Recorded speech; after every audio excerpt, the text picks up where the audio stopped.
Good morning. My name's Stephen Voller. I'm the co-founder of Stellar Energy and the CEO.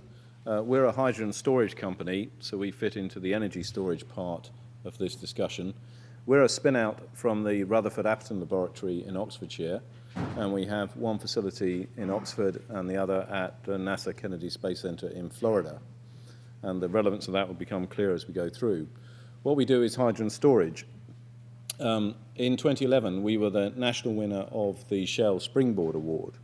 And the reason we were is that Shell recognized that if we look forward to 2050, the demand for energy will triple.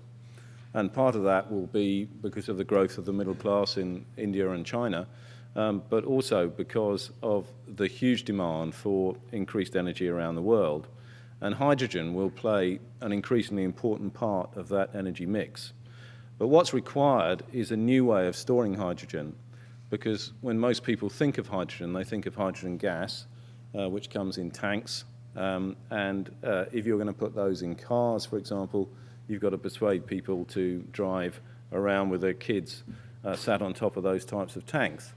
And that's not an ideal solution. So what we do is that we store hydrogen in a different way. We actually store it in these microfibers, which is a very lightweight material. And what we can do with this is that we can make small pellets from it. The pellets can be made to act like a fluid. So now with vehicles, for example, we can refuel a car in a similar way to gasoline or diesel. And we can use it in a very similar way in a vehicle. But there's other ways of storing the energy and making it beneficial. We have 3 early markets for our technology. Clearly, the longer-term, longer-term aspiration is for zero-emission vehicles. That's where we want to get to. But that's going to take several years to come in. So we've been focusing on 3 early markets for our technology. The first is something where we can add a bit of hydrogen to diesel vehicles, which lowers the emissions. And we've been working with a TSB-funded project, which is a £1.2 million project, with Myra and Unipart to implement some diesel abatement cartridges next year. Secondly, we've been working with the aerospace industry on an alternative to lithium-ion. You may have noticed recently there's been a bit of excitement in that industry over lithium-ion. And what people want is a much safer, longer duration solution. And we can offer something which is much better in terms of batteries, about 3 times the duration of lithium-ion. So we're working on that with a number of aerospace partners. And then thirdly, with NASA, one of the properties of this material is that it's extremely good radiation shield for space. It's a very lightweight material. So what we can do is that we can put it into unmanned satellites, and we can increase the operational life of satellites quite substantially.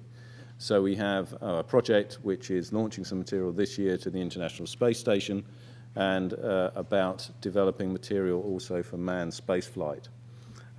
So that's the 3 early markets that we have. Revenues will come in this year.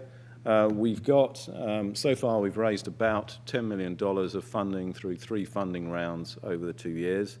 We were looking for a further $10 million in the summer of this year to take us through the proof of concept stage in radiation shielding and in power systems. We've so far had funding from high net worths and from strategic investors, including NASA, into the business. But we're now looking for financial investors to help us. The board's a very impressive one, led by Brian Sanderson from BP. We also have representatives from NASA on the board. That's the disclaimer, and that's us. Thank you very much for listening. Thank you.